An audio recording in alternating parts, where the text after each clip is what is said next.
Voy a leer este del árbol de la plaza.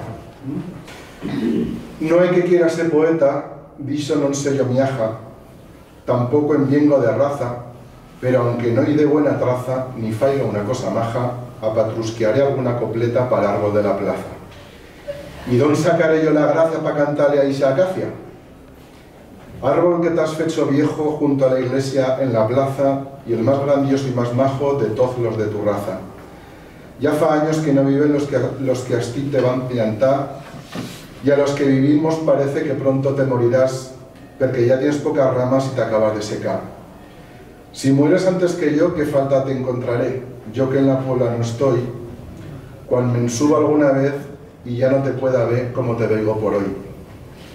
Per tu tronco a galapatons mon subiban los zagals, quan tu tenies más vida y agarraus per los camals esfuriaban los millons que esvolarciaban arriba y hasta ver el gato y subiva si ve el cocho le enrestiva. Aún me parece que veigo aquellas ramas tan altas, aún teneban el miedo una pareja de garzas.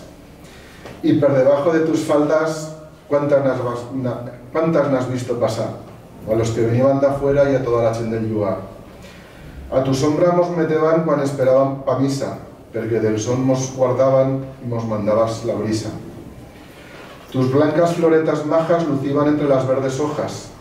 Unas al palio besaban cuando el corpus el sacaban, otras la plaza alfombraban y todas el ambiente perfumaban.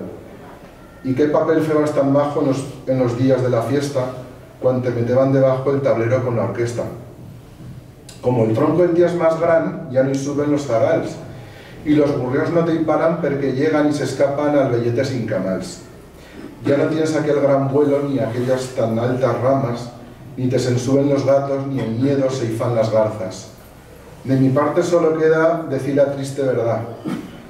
Pues que vas tan hermoso, estás viejo y achacoso y pronto morirás. Y quizá el único resorte para poderte rescatar sería el escoronate si podebas rechitar per una casualidad.